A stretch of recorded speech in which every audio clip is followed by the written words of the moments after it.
بسم الله الرحمن الرحيم. صلى الله عليك يا رسول الله،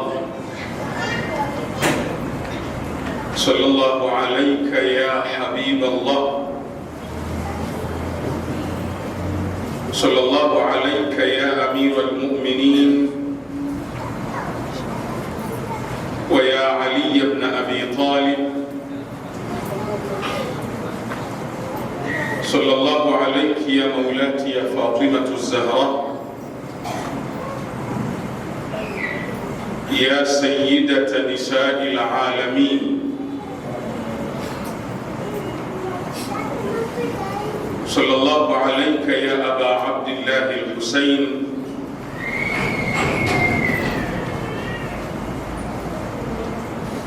وعلى الأرواح التي حلت بثنائك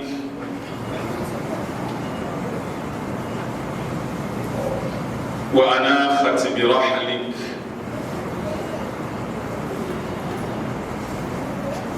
السلام على الحسين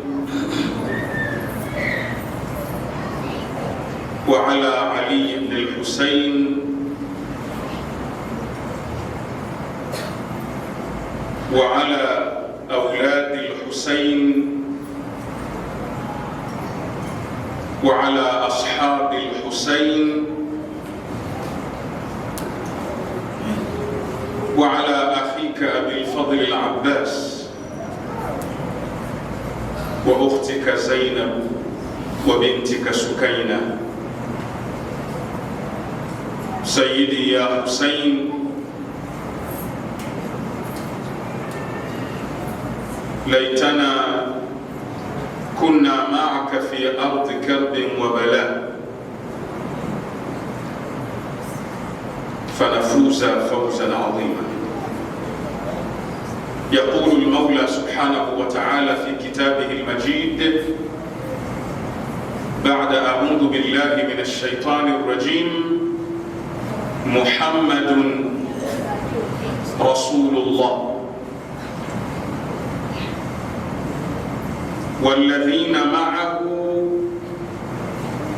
أشداء على الكفار رحماء بينهم.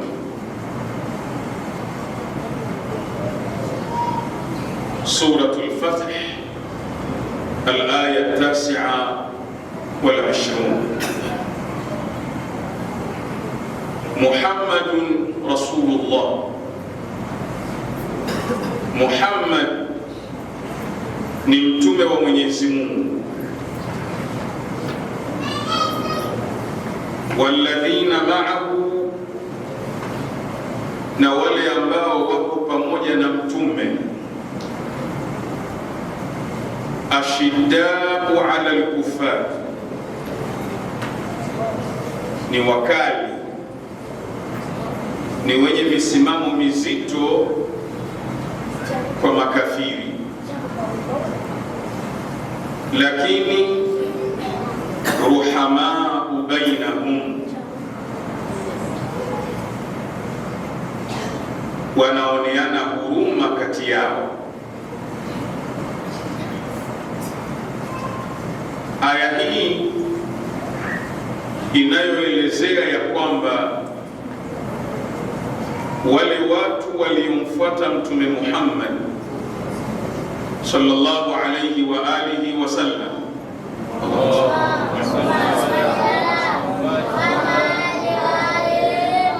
wale waliokuwa pamoja na mtume wakafuata maelekezo yake,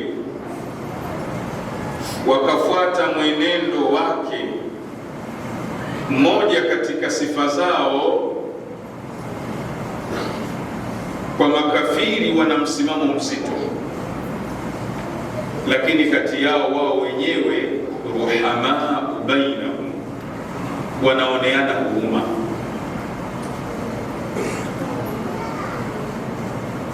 Kwa hivyo aya hii Fathi 29 ituongoze kwenye kikao chetu cha 10 na kwenye majlisi yetu ya 10 kwenye mlolongo wa majalisi zetu za Ashura za mwaka 1448 Hijiria, mwaka mpya wa Kiislamu, ambapo mwaka huu kauli mbiu yetu ilikuwa ni Karbala, njia ya uhuru wa fikra. Na uhuru huu wa kifikra tuliousoma Karbala na kuuchukua Karbala umetufanya tutengeneze unwani ya vikao vyetu hivi iwe ni uhalisia wa Ushia. Na taban kilichotufanya kutengeneza unwani hiyo ya uhalisia wa Ushia, malengo makubwa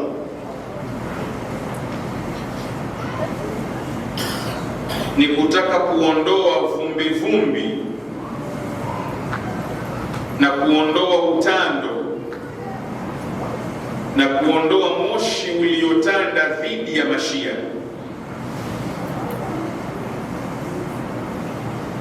Fitna, majungu yaliyotengenezwa dhidi ya Ushia ni makubwa mno.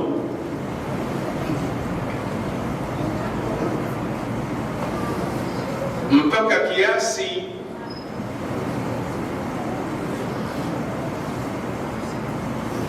watu kukaa mbali na mtu anayeitwa Shia, bali majungu na fitna zimetufikisha mahala ukituhumiwa na Ushia umeshapata hasara, hakuna wa kukusaidia, na mwisho wewe ni adui, na mwisho wewe ni adui. Na yakatengenezwa mambo mengi wakabandikwa nayo Mashia. Mashia wanafanya hivi, Mashia wanafanya vile, Mashia wanafanya lile.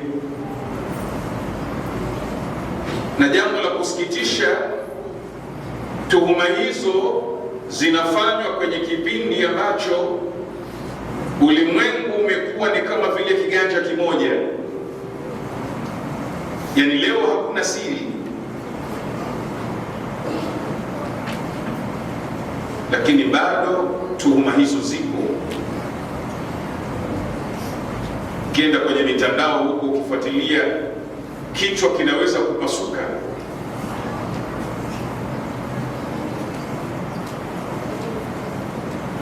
Kwa hiyo malengo ya kikao hiki, tulitengeneza unwani ya uhalisia wa Ushia, kujaribu kuondoa huu utani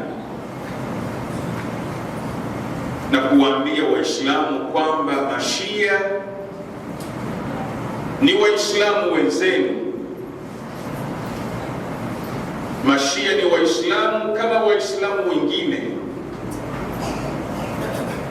wanatamka shahada mbili, ashhadu an la ilaha illa Allah wa ashhadu anna Muhammadan rasulullah. Allahumma salli ala Muhammad.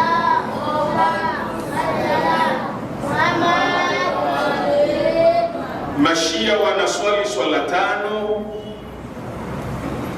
wanafunga Ramadhan, wanatoa zaka. Mashia wanahiji, ambayo hiyo ndiyo misingi ya dini ya Uislamu. Misingi hiyo yote Mashia wanayo, lakini nyingine ni imani.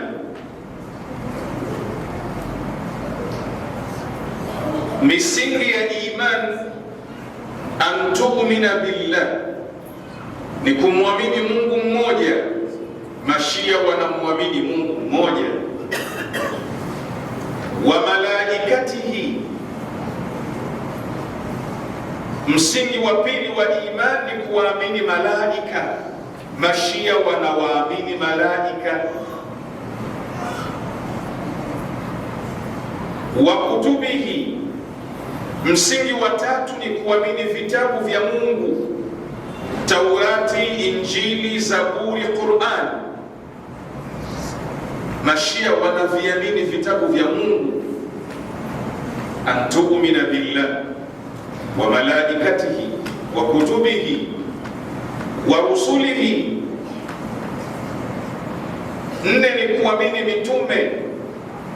Mashia wanawaamini mitume wote waliotajwa ndani ya Qur'an, kuanzia Nabiyullahi Adam mpaka mtume wa mwisho Sayyiduna Muhammad sallallahu alayhi wa alihi wasallam.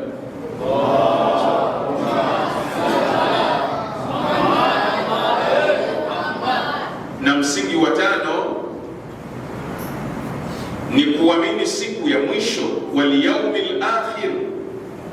Mashia wanaamini siku ya mwisho. Wa an tu'mina bil qadar, na kuamini kwamba Mungu ndiye anayepanga mipango ya mwanadamu. Mashia wanaamini qadar. Kwa hivyo zinazoitwa nguzo tano Mashia wanaziamini. Inayoitwa misingi sita ya imani Mashia wanaiamini. Wanaelekea kibla kile kile cha Waislamu. Taratibu zao ni zile zile za Waislamu. Tunapata wapi ujasiri wa kuwakufurisha Mashia?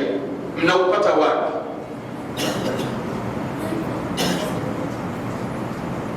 Tunaupata wapi ujasiri wa kuwatoa Mashia katika Waislamu? Nguzo tano wanazo, nguzo sita za imani wanazo. Kunatakiwa nini? Kuna nguzo nyingine?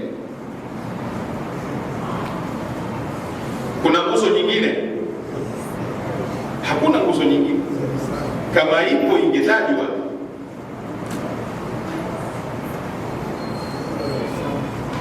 Nguzo gani? Al-ihsan.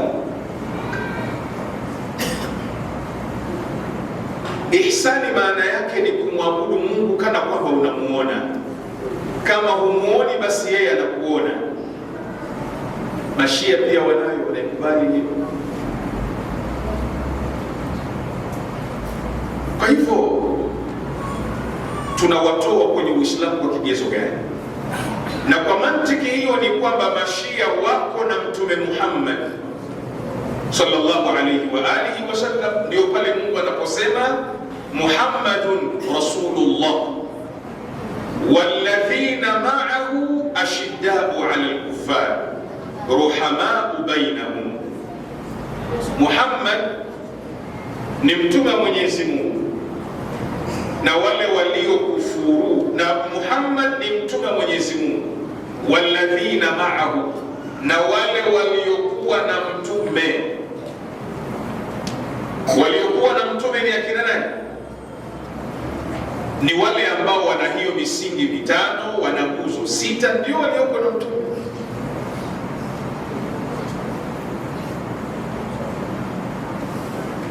Alafu angalia virozo na maajabu. Ashiddau ala al-kuffari ruhamau bainahum, kati yao wanaoneana huruma. Kati yao wanaoneana huruma. Billahi alaik, hivi yule aliyepotea kama tunataka kumuongoza, hatuhitaji huruma na upendo ili kumvuta kwetu? Mashia ni makafiri, si Waislamu, sawa. Mashia wamepotea, sawa. Sasa namna ya kuwarudisha kwenye muongozo na kwenye uongofu haihitaji huruma, haihitaji hikma kwenye kuwalingania na kuwaleta kwenye Uislamu. Hawa wametoka kwenye Uislamu kwa sababu hawapendi maswahaba, si ndio? Hiyo tuhuma kubwa, yani kana kwamba katika zile nguzo za Uislamu mojawapo ni kuwapenda maswahaba. Yani hiyo nguzo ya kuwapenda maswahaba haipo kwenye zile 5 wala zile 6, haipo. Sawa, tuseme nguzo ni 6, moja ni hubu sahaba, sawa. Tuseme hivi, katika hizo arkanul Islam zinaitwa arkanul Islam, arkanul din, arkanul Islami 5. Sasa tuseme sisi ni 6, arkanul Islami 6. Ya 6 ni hubu sahaba, ya 6 ni kuwapenda maswahaba. Tukubaliane mashia hawapendi maswahaba. Sasa si mnawaita kwa hikma, ud'u ila sabili rabbika bil hikma wal mau'izati al hasana, hayo mnaokufurisha.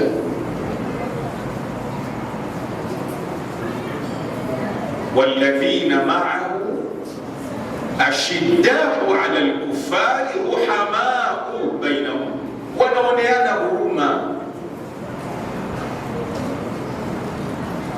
Wahubirieni kwa upole, wahubirieni kwa upendo,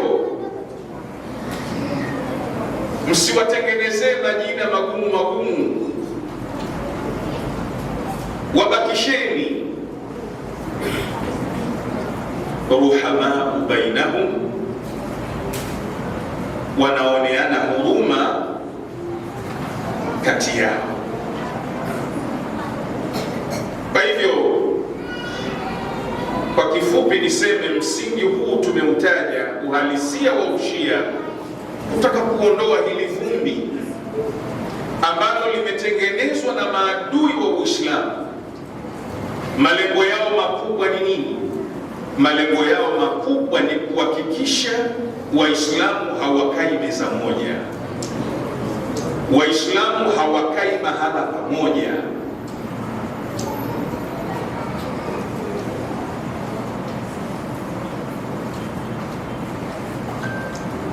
Na kwa sababu, nimalizie hapa na utangulizi wangu, na kwa sababu kuwatenga mashia ni dhambi ya ubaguzi, ni dhambi ya ubaguzi, na Mwalimu mwenyewe anasema dhambi ya ubaguzi inaambukiza. Dhambi ya ubaguzi ina tabia ya kuambukiza. Wakoloni na maadui wa Uislamu walipokuja wakatugawa Masuni na Mashia, Mashia wakagawanywa, Masuni wakagawanywa, tukawa tuko makundi mawili. Masuni waliporudi nao wakajikuta kwamba wao nao pia sio kitu kimoja, kumbe nao kuna Mashafii, kuna Maliki, kuna Hambali, kuna makundi mengi.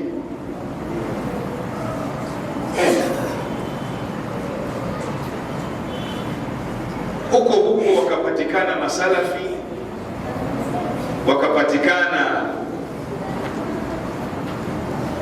Mawahabi, nao wakafanya kazi ya kuanza kuwatoa wenzi wao. Sasa yale dhambi ile walioifanya kwa Mashia, kwamba Shia ni makafiri na ni mushrikini kwa sababu hawapendi maswahaba, walipokuja kwa Masuni wakawaambia wanaosoma maulidi nao pia ni makafiri,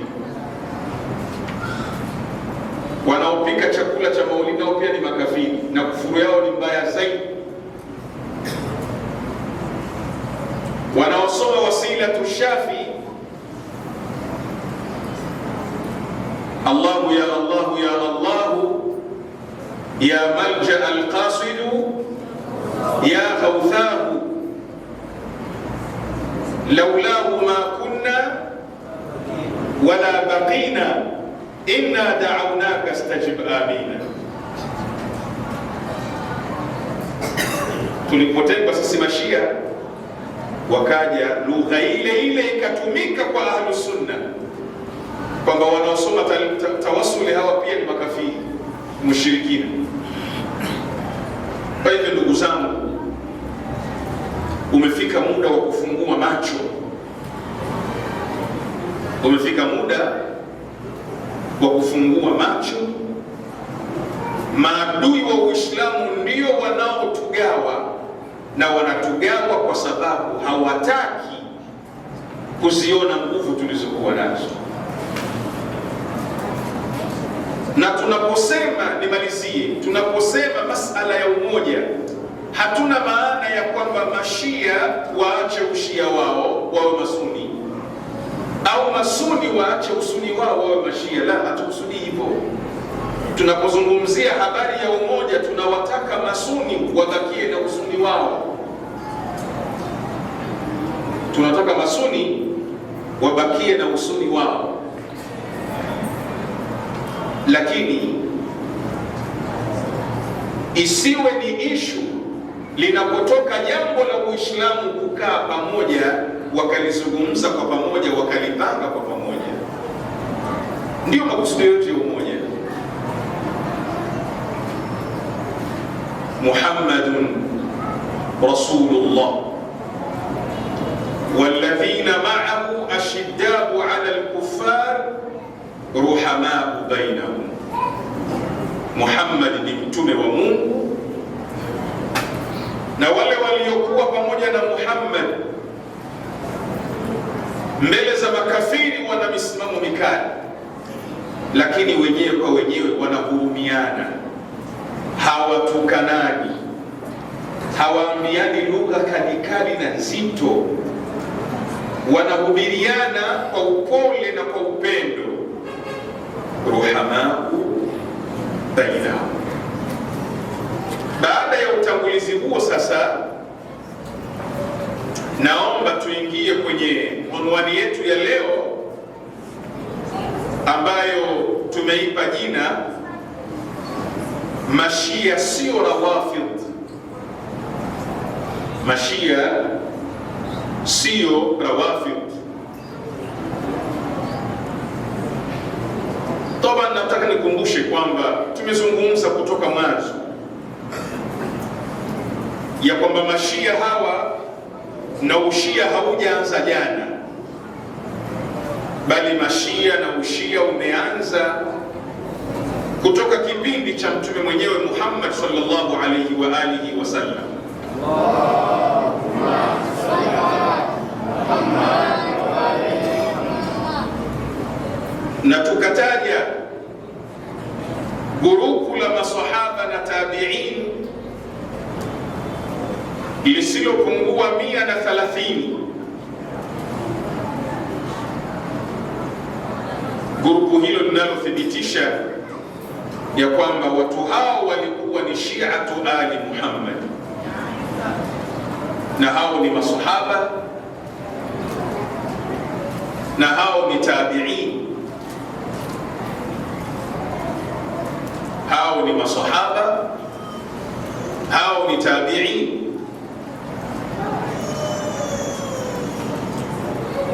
Ishara ya kwamba ushia haujaanza jana. Sasa nukta ya kwanza tutaelezea, je, Mashia sio Rawafidh? Nini maana ya Rawafidh?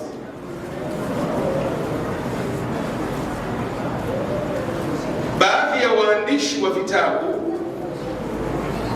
wamewatuhumu Mashia wakawaita ni Rawafidh, yani ni watu waliokataa, wapinzani, ni Rawafidh. Na hili jina la Rawafidh hili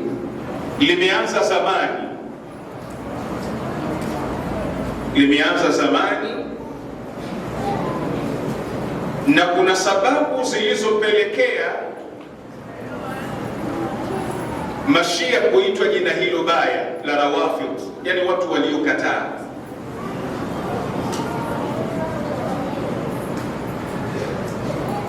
Na ukijaribu kuangalia kwa ndani, jina hili la kuitwa Mashia Rawafidh limeanza kipindi cha utawala wa Bani Umayya,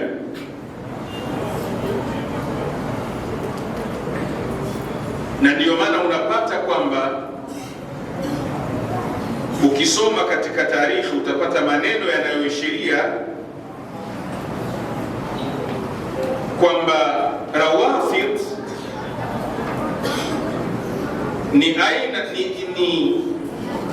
ni sehemu ya Mashia, ni qismun min ash-Shia,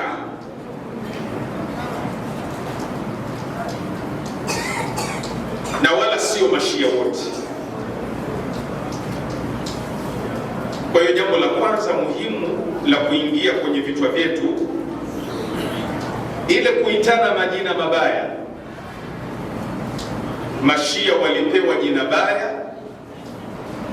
jina la Rawafidh, yani watu waliopinga, watu waliokataa. Hili jambo la kwanza. Jambo la pili la kuliangalia ni baadhi, nitataja maulama kama watatu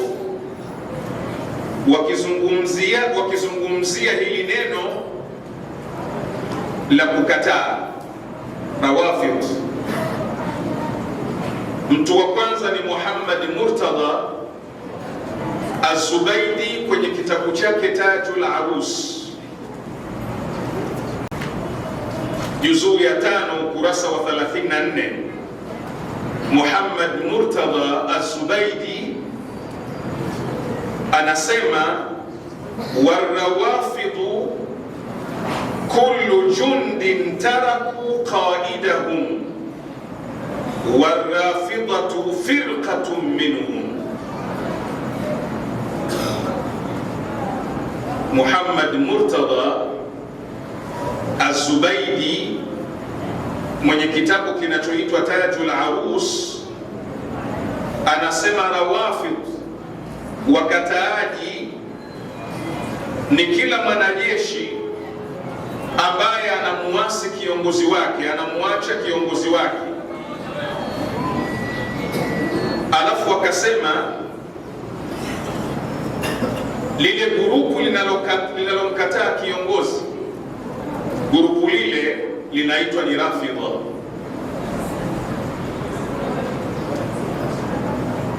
Alafu wakasema na Rafidha aidan firqatun min ash-Shia,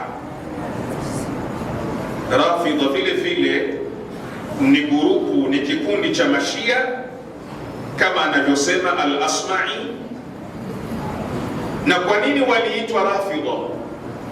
Na kwa nini hilo kundi la Mashia liliitwa Rafidha, wenye kupinga? Anasema Al-Asma'i, waliitwa hivyo Shia Rafidha kwa sababu Mashia walimbaya Zaid ibn Ali, alafu wakamwambia Zaid ibn Ali kwamba tabarra na mashekhe wawili, wakane mashekhe wawili. Akakataa, akasema mashekhe wawili siwezi kuwakana kwa sababu walikuwa ni mawaziri wa babu yangu. Wanajeshi hao wakamuacha Zaidi, wakaitwa Rafidha.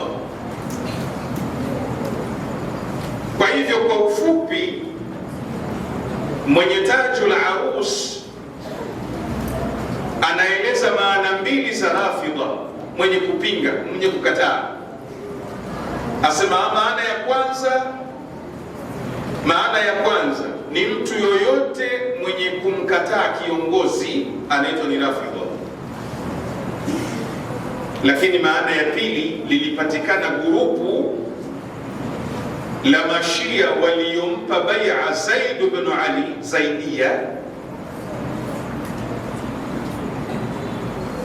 wakamwambia awakane mashekhe wawili, akakataa kuwakana, wakamwacha. Huyu ni Muhammad Murtada Az-Zubaydi. Wa pili kwa haraka ni Ismail ibn Hammad Al-Jauhari. Katika Sihahul Jauhari juzuu ya 3 ukurasa wa 1078, wakati akitaja maddat rafadha, neno rafadha, amesema vile vile alivyosema Zubaidi. Neno rafadha asili yake ni kupinga na kukanusha, kupinga kiongozi. Lakini kuna grupu la watu walioitwa Mashia baada ya kumkana Zaid ibn Ali alipokataa kuwakana mashekhe wawili. Hili ni jambo la pili.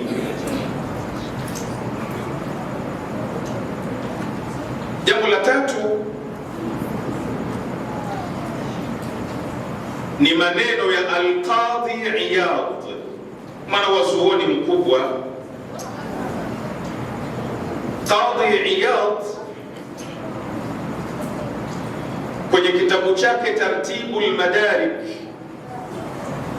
fi a'lami madhhab Malik ametofautisha kati ya Shia na Rafidha.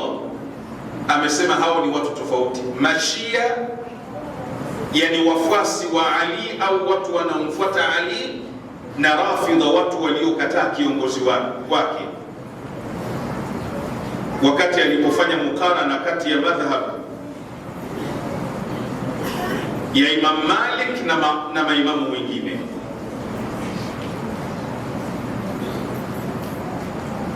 akasema falam nara madhhaban min almadhahib, hatujawahi kuona madhehebu yoyote yamesalimika na watu hao.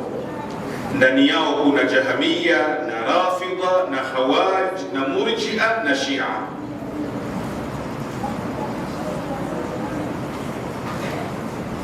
Kwa hivyo ukiangalia maneno ya Qadhi Iyad, amejaribu kutofautisha kwamba kuna Mashia na kuna Rafidha. Mashia wafuasi wa Ali, Rafidha watu waliomkataa kiongozi wao. Na inaonekana hili neno Rafidha lilichanganya watu, na kwamba kweli walikuwa wakiitwa Mashia Rafidha kwa hilo neno, kama aina fulani ya tusi fulani hivi. Na katika watu waliotuhumiwa na ushia, nukta yetu ya 4 hii, katika watu waliotuhumiwa na ushia ni al-Imamu Shafi'i. Huyu Shafi'i tunayemfuata, huyu ametuhumiwa kwamba ni Shia. Kwa nini? Kwa sababu moja ya miza ya al-Imamu Shafi'i, alikuwa akiwapenda mno masharifu kupindukia. Alikuwa akiwapenda mno Ahlul Bait. Na nakumbuka baadhi ya vitabu vimeandika kwamba al-Imamu Shafi'i kwenye Muharram alikuwa na vikao kama hivi vya kuzungumza historia na tarikh ya Abu Abdullah al-Husayn salawatullahi wa salamuhu alayhi.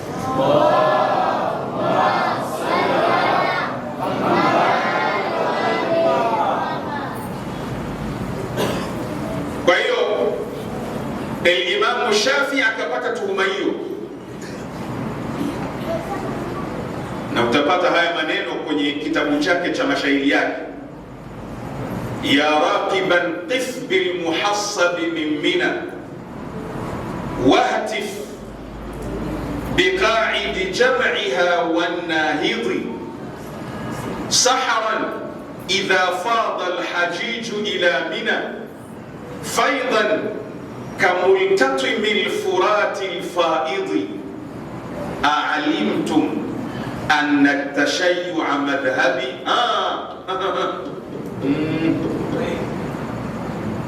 hivi mnajua anna tashayyu'a madhhabi, kwamba ushia ni madhehebu yangu? Jamani, nataka swala watu hiyo.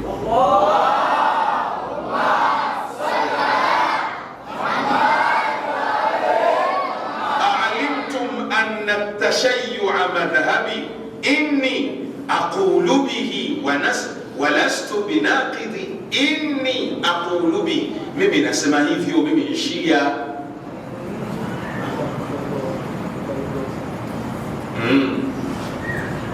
Sakarika jina Simba. Inni aqulu bihi, mimi nasema hivyo, ni Shia kweli. Walastu binaqidhi, wala sipingi. In kana rafdhan, hapa ndo napataka. In kana rafdhan, kama unaitwa mpinzani, unaitwa mpingaji, hubbu ali Muhammadi, kwa sababu ya kuwapenda watu wa Muhammad, yani kama mimi, kama kuwapenda ahlul bait, kama kuwapenda masharifu, napewa jina baya, naitwa rafidhi, mpinzani, mtu aliyekataa. Imam Shafi anasemaje? Falyashhadi thaqalani anni rafidhiyun. Wazara mataka salawatu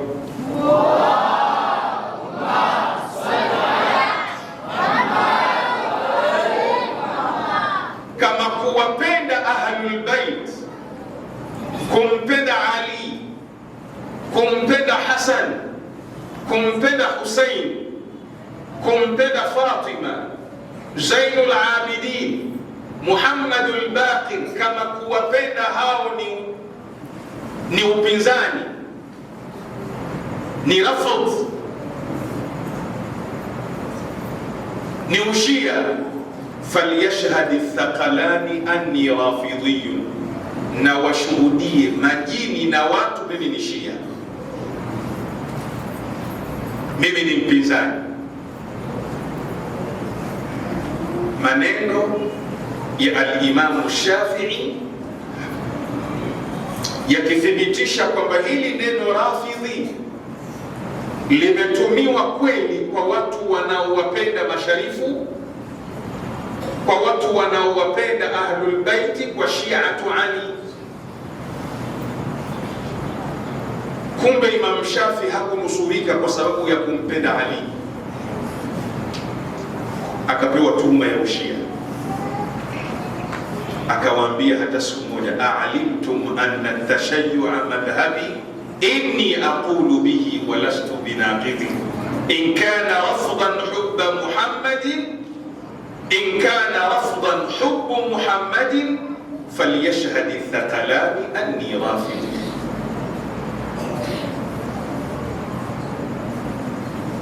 Nukta ya mwisho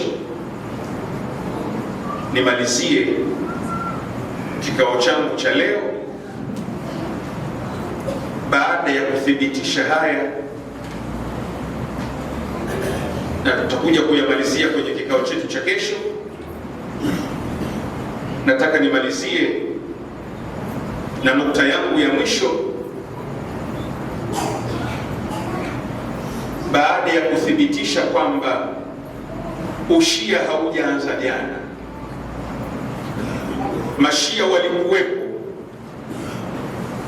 kutoka kipindi cha Mtume Muhammad sallallahu alayhi wa alihi wasallam.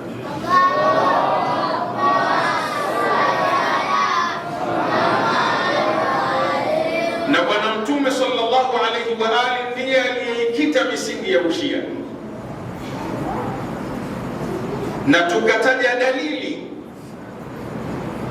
chache tu wanazozitegemea mashia ndani ya Qur'ani na sunna ya Mtume Muhammad.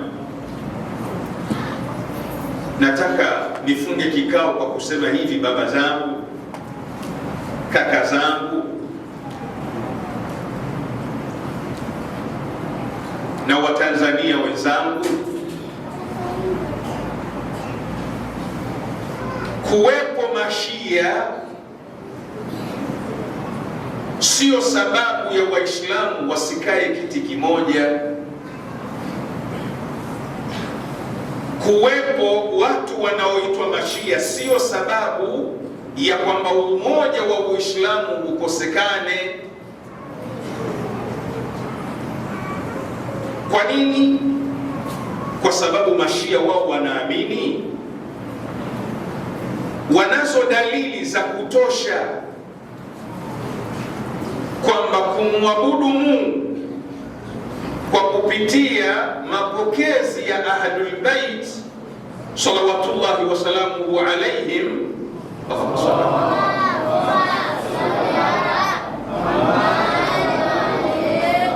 ndiyo jambo la kisawasawa, ndiyo jambo la kisawasawa, lakini hawajasema kwamba mwingine hayuko huru kwenye kuabudu anachotaka na kufuata anachotaka. Sayyid Abdul Hussein Sharafuddin maneno mazuri anayasema, anasema inna ta'abbudana fil usul bighairi al-madhhab al-ash'ari wa fil furu'i bighairi al-madhahib al-arba'ati lam yakun litahazzubin aw ta'assubin wala lirayb fi ijtihadi a'immati tilka al-madhahibi wala li'adami 'adalatihim wa amanatihim wa nazahatihim wa jalalatihim 'ilman wa 'amala lakin al-adillah ash-shar'iyyah akhadhat bi a'naqina ila al-akhd bi madhhab al-a'immah min ahli bayt an-nubuwati wa mawdi' ar-risalah wa mukhtalaf al-malaa'ikah ومهبط الوحي والتنزيل فانقطعنا إليهم في فروع الدين وعقائده وأصول الفقه وقواعده ومعارف السنة والكتاب وعلوم الأخلاق والسلوك والآداب نزولا على حكم الأدلة والبراهين وتعبدا بسنة سيد النبيين والمرسلين صلى الله عليه وآله وعليهم أجمعين.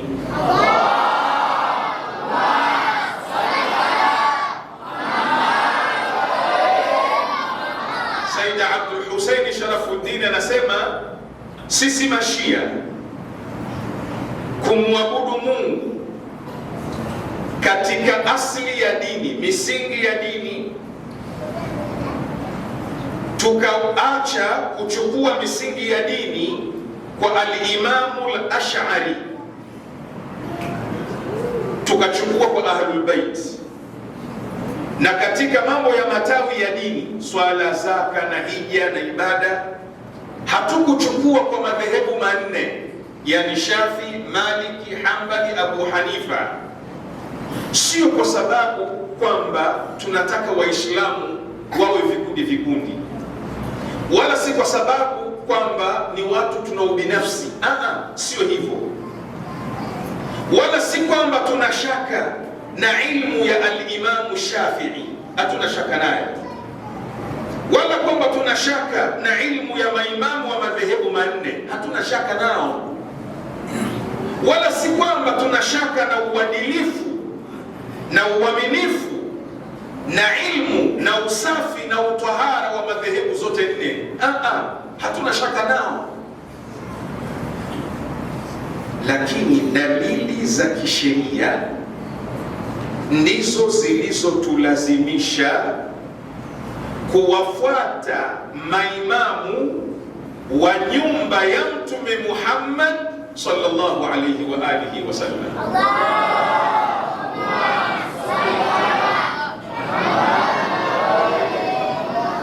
kunako nyumba ya Mtume Muhammadi ndiyo iliyokuwa ikishukiwa wahi. Malaika asubuhi na mchana walikuwa hawaendi nyumbani kwa Abdallah wala Machalika, walikuwa wakishuka nyumbani kwa Ahlul Baiti, nyumba ya Mtume. Na virozo na maajabu msemo kidogo. Wahi Jibrili alikuwa akimshukia Mtume Muhammad, na Ahlul Baiti wapo walikuwa hawaondoki, wanabakia wanasikiliza.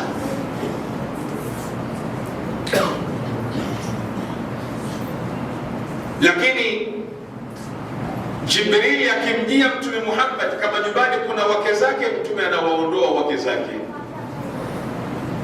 Kwa hiyo tumeona tuchukue kwa Ahlul Baiti, malaika wanashuka hapo nyumbani kila siku na wao wapo.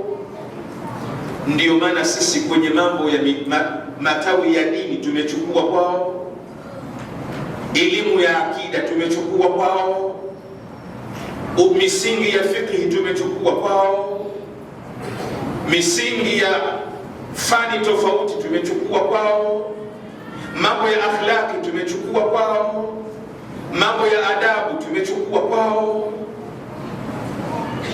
Kwa nini? Kwa sababu dalili za kisheria zinatutaka tuchukue kwao.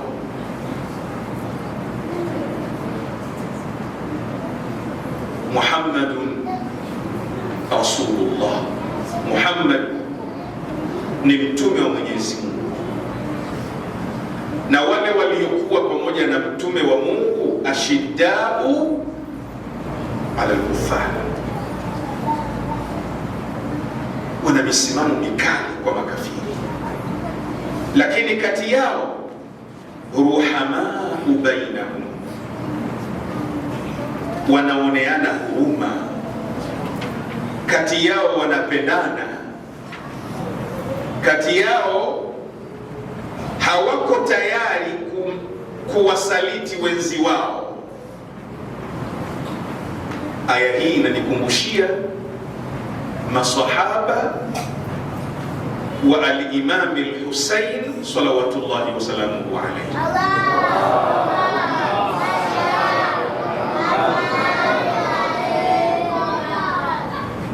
Masahaba wa al-Imam al-Husayn, usiku huu wa leo tuliokuwa nao, baada ya kuswali magharibi na kuswali na swala ya Isha, Hussein aliwaelekea akawaambia, qad ghashiyakum hadha al-layl, qad ghashiyakum fattakhidhuhu jamala, usiku umewaingia, ondokeni. Jeshi la Yazidi linanitaka mimi tu, halina haja na nyinyi, kwa hivyo ondokeni, fattakhidhuhu jamala. Kila mmoja mkamate mwenzake aondoke, mniache kwa sababu anayetakiwa ni mimi. Lakini billahi alaik, masahaba wa al-Imam al-Husayn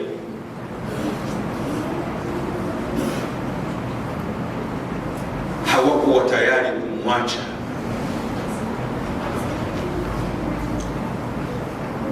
Akatamka maneno yake baada ya kwamba hawako tayari kumsaliti, wako pamoja naye, walladhina ma'ahu ruhamau bainahum.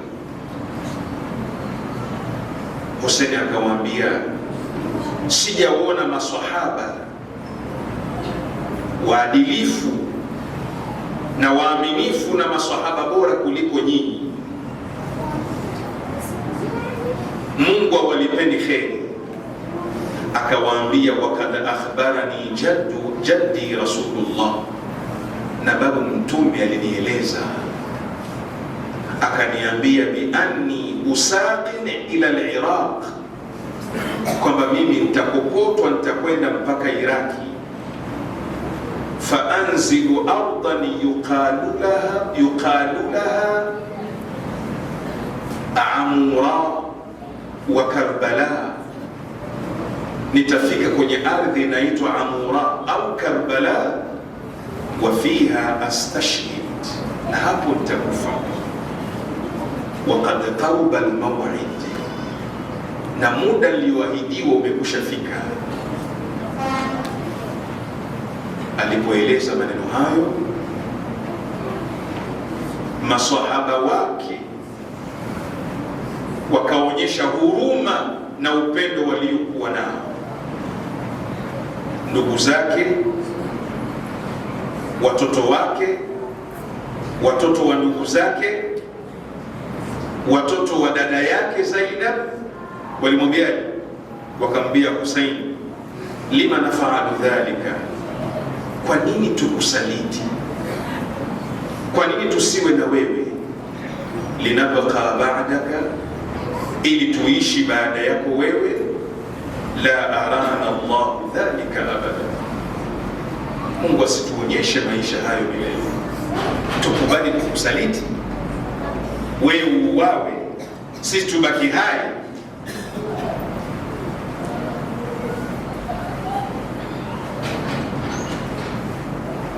Abbas na Hashimiyun wakatamka maneno hayo makali. Banu Aqil, Hussein akamwambia watoto wa Aqil na familia ya Aqil, Aqil amekusha uwawa, Muslim bin Aqil amekusha uwawa, ondokeni, nimewapeni ruhusa. Kad adhintu lakum, usiku huu leo nimewapeni ruhusa, ondokeni. Wakamwambia la wallahi la naf'al, hatufanyi hivyo hata siku moja. Walakin nufdika bi anfusina, Allahu akbar, tutakulinda kwa nafsi zetu, tutahakikisha tunakufa sisi kwanza, ndio unakufa wewe. Nufdika bi anfusina nuqatil hatta narida maulidak, tutapigana mpaka tufe kama utakavyokufa wewe. Faqabbaha Allahu al-aisha ba'dak, Mungu ayalaani maisha ambayo wewe haupo. Maisha hayo hayana thamani yoyote. Allahu akbar. Maswahaba wa Imam Hussein akiwemo Muslim bin Ausaja alisemaje? Alamwambia, anahnu nukhalli ank, sisi tukuache Hussein, tukutelekeze, mtoto wa Mtume, mjukuu wa Mtume, swahaba wa Mtume. Wa bimadha na'tadhiru ila Allah fi adai haqqik, Mungu tutamwambiaje siku ya Kiyama atakapotuuliza kuhusu wewe? Muslim akamwambia, wallah la ufarikuk, sikuachi mpaka nihakikishe nimepambana na mikuki imetiwa kwenye kifua changu.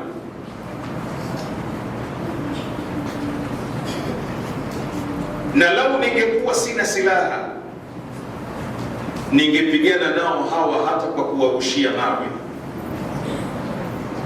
La ilaha illallah. Said ibn Abdullah al-Hanafi aliapa akasema, wallah Husaini, la nukhalik, hatuwezi kukuacha hata ya'lama Allah, mpaka Mungu ajue, anna kad hafidhna ghaibata rasulillahi fik. Husaini,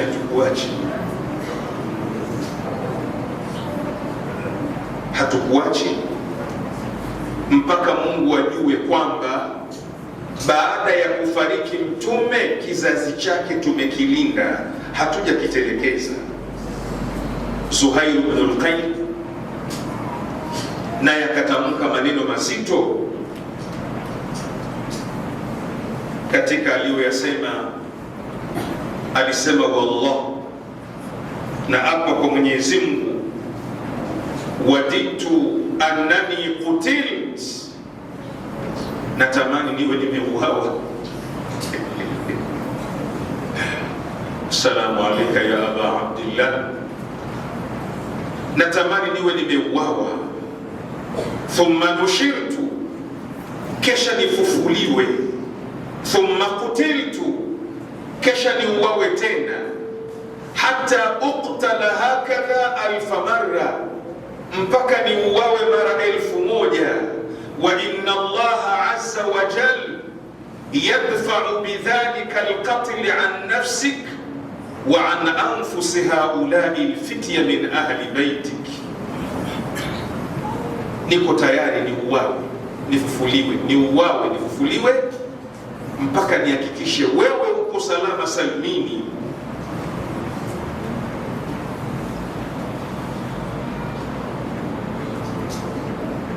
Na ndiyo maana maswahaba hawa wakawa na nafasi nzuri mbele za Mwenyezi Mungu Subhanahu wa Ta'ala. Na ndiyo maana katika maswahaba wazito, bali kuna mivutano kati ya maswahaba wa Hussein na maswahaba wa Badr, ni nani bora, kwa vile walivyopambana kwa ikhlasi ya hali ya juu ya kupindukia. Na ndio maana unampata mwenyewe al-Imam Sadiq alayhi salam akienda kuwazuru Karbala. Imam Sadiq sio mtu mwingine wa kawaida, anasimama kwa adabu na heshima, anawasalimia, assalamu alaikum ya ansar Allah, amani we juu yenu enyi watu mliomnusuru Mungu, enyi watu mliomnusuru Ali. Assalamu alaikum ya ansara Fatimata az-Zahra, amani we juu yenu, amani we juu yenu enyi watu mliomnusuru Hasan, enyi watu mliomnusuru Husain. Bi abi antum wa ummi tibtum, na hapa kwa baba na mama, nyinyi mliozikwa hapa Karbala, hongereni. Wa tabat al-ardu allati fiha tufintum,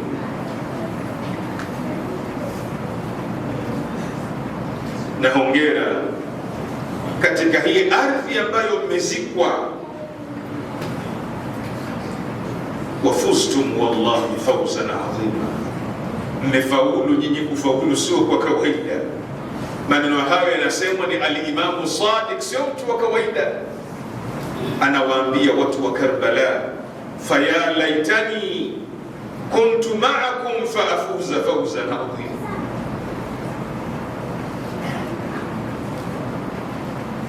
Faya laitani, natamani ningekuwa na nyinyi Karbala, nikafaulu. Kufaulu sio kwa kawaida.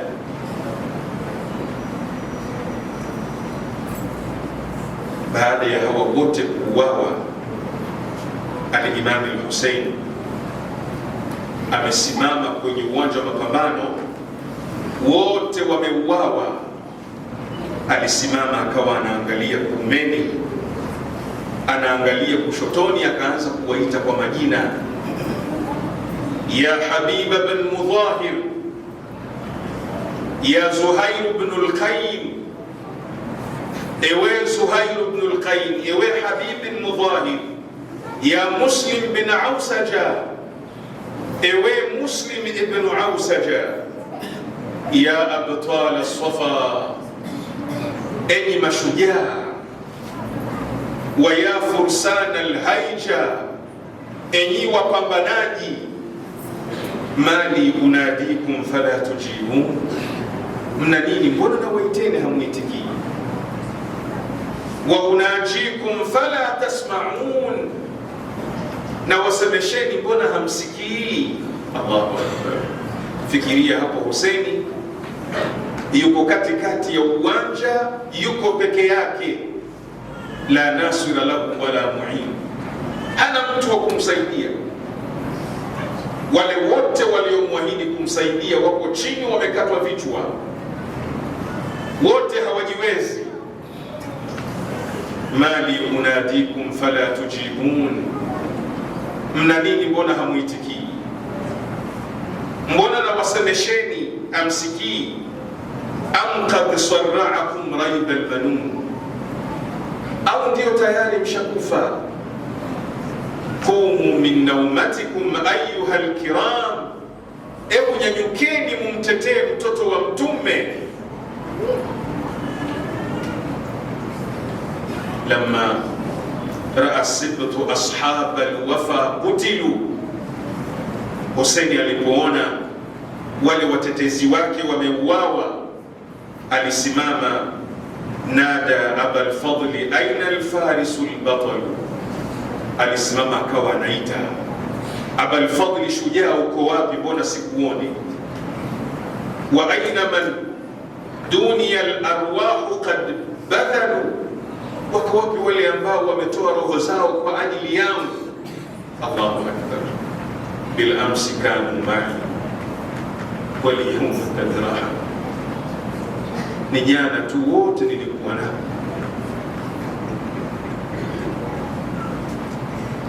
bil amsi kanu ma'i wal yawma qad raha, jana tu nilikuwa nao, leo hawapo tena. Wa khallafuni bi ardi tafi atshana, wameniacha peke yangu ardhi ya Tafu nikiwa na kiu. Ma baluhum lam yujibuni ama sami'u, wana nini? Mbona hawajanijibu, hawakusikia nilivyowaita? Walau ra'awni wahidan ma alladhi sana'u,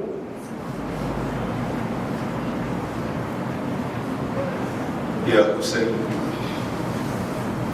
na lau wangeniona niko peke yangu, maladhi sanau, wangefanyaje?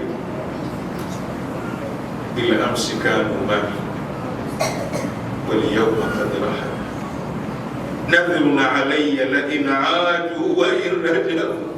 Husaini hawarudi tena hao, naweka nadhiri, wakirudi la azra'anna tariqa at-tafi rayhana, nitapanda mimea mizuri njia ya kuelekea Karbala. Bila amsi kanu ma'i wal yawma qad raha wa khallafuni bi ardi tafi. Inna lillahi wa inna ilayhi raji'un. Wa sayalamu alladhina zalamu ala Muhammad ayya munqalabin yanqalibun والعاقبة للمتقين ولا عدوان إلا على الظالمين. بسم الله الرحمن الرحيم. أما يجيب المضطر إذا دعاه ويكشف السوء، أما يجيب المضطر إذا دعاه ويكشف السوء، أما مضطر إذا دعاه ويكشف السوء. يا الله يا الله يا الله يا الله. Mwenyezi Mungu tunakuomba ya Rabbi, kwa nguvu zako, kwa baraka zako, kwa taufiki yako, Mwenyezi Mungu tunakuomba ya Rabbi, yale tuliyokukosea yote miongoni mwa madhambi makubwa, madhambi madogo, mwaka uliopita wa 1447, Mwenyezi Mungu tusamehe madhambi yote yaliyopita. Lakini ya Rabbi tunakuomba, kama kuna mtu tumemdhulumu mwaka uliopita, kama tuna mtu tumemwendea kinyume, kama kuna mtu ya Rabbi tumemkwaza, kama tuna mtu tumemdhulumu, Mwenyezi Mungu tunakuomba ya Rabbi utusamehe yote yaliyopita. Lakini ya Rabbi tunakuomba, mwaka huu mpya wa 1448, Mwenyezi Mungu utupe nguvu, utupe kinga, utupe isma ambayo tutaweza ya Rabbi kupambana na aina zote za madhambi, tusikukosee mwaka mzima huu ya Rabbal Alamin. Mungu tupe uwezo uliowapa mitume, tupe uwezo uliowapa mawalii, tusikukosee ya Rabbi kwa mwaka huu mpya kwa madhambi makubwa wala madhambi madogo ya Rabbal alamin. Mwenyezi Mungu tunakuomba vile vile ya Rabbi, kila aliyekuwa na maradhi, kila aliyekuwa na ugonjwa, amehudhuria kikao hiki au ameshindwa kwa sababu ya udhuru, Mwenyezi Mungu ya Rabbi muondolee maradhi aliyokuwa nayo. Mungu ya Rabbi, wewe hukubali dua zetu kwa sababu ya madhambi tunayoyafanya kila siku. Mungu tunakuomba kwa jahi ya Mtume Muhammad, tunakuomba kwa baraka ya Mtume Muhammad, utuondolee maradhi yote tuliyokuwa nayo. Mungu ya Rabbi, kuna yale maradhi ya kutisha ambayo maradhi hayo yakikupata basi nyumbani hutoki tena. Maradhi ya mkojo, maradhi ya sukari, maradhi ya presha, maradhi ya upepo. Mwenyezi Mungu tunakuomba maradhi hayo ya Rabbal alamin, na mingine ya kutisha, kansa, Mwenyezi Mungu tuondolee ya Rabbal alamin. Tuepushie mbali maradhi hayo, yapelekee maadui zetu ya Rabbal alamin. Mwenyezi Mungu tunakuomba vile vile utufungulie milango ya riziki ya Rabbal alamin. Mungu tunakuomba kama riziki zetu ziko mbinguni, ya Rabbi kuanzia leo zishushe ardhini utukamatishe. Mungu tunakuomba riziki zetu kama ziko chini ya ardhi zitoe, Mungu utupe tuzikamate. Mungu tunakuomba ya Rabbi, mwaka huu mpya wa Kiislamu 1448 utuondoshee umaskini katika majumba yetu, utuondoshee ufakiri katika majumba yetu. Mungu ya Rabbi, tunafikia mahala hata kusomesha watoto wetu hatuwezi, hatuna hata uwezo. Ya Rabbi, hebu tuangalie, tuondoshee umaskini huu wa kuombaomba ya Rabbal alamin. Tutolee ufakiri kwenye majumba yetu, tuwe hatumuombi yoyote, tunamuomba Mwenyezi Mungu mmoja subhanahu wa ta'ala. Mwenyezi Mungu tunakuomba vile vile ya Rabbi, tunahitajia ulinzi wako. Hakuna anayeweza kulinda watoto wetu, hakuna anayeweza kulinda familia zetu, hakuna anayeweza kulinda wake zetu, hakuna anayeweza kulinda taasisi zetu. Mungu tunakuomba tulinde ya Rabbal alamin kwa macho yako ambayo hayalali, tulinde kwa nguvu zako ambazo ni kubwa ya Rabbal alamin kwa nguvu nyingine. Yoyote anayetukusudia kwa shari na kwa ubaya ya Rabbi, kwa baraka ya kikao hiki, kwa baraka ya machozi yaliyotoka, kwa baraka ya huzuni ya Mtume, Mwenyezi Mungu ya Rabbi, anayetukusudia kwa shari, shari hiyo isitufikie, mrudie mwenyewe ya Rabbal alamin. Mungu tunakuomba ya Rabbi, utupe taufiki katika maisha yetu, usituache hata dakika moja ya Rabbal alamin. Na pale Mungu tunakuomba, unapotuona tunakosea, Mwenyezi Mungu usituache, tuzindue ya Rabbal alamin. Mwenyezi Mungu, waliotangulia mbele za haki, wapendwa wetu, baba zetu, mama zetu, nyanya zetu, wenzetu ambao tulikuwa nao katika kikao hiki, lakini Mungu uliwapenda wakatangulia kwako. Mungu tunakuomba siku hii ya leo, tia furaha katika makaburi yao ya Rabbal alamin. Mungu tunakuomba yafanye makaburi yao ni mabustani katika mabustani ya peponi, na wala usiyafanye makaburi yao ni mashimo katika mashimo ya motoni. Rabbana, naomba mikono juu. Rabbana taqabbal minna innaka antas samiul alim. Tub alaina ya maulana innaka antat tawwabur rahim. Birahmatika ya arhamar rahimin, ya arhamar rahimin, ya arhamar rahimin.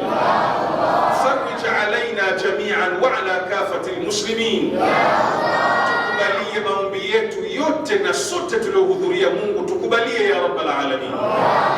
Farij alaina jami'an wa ala kafati almu'minin.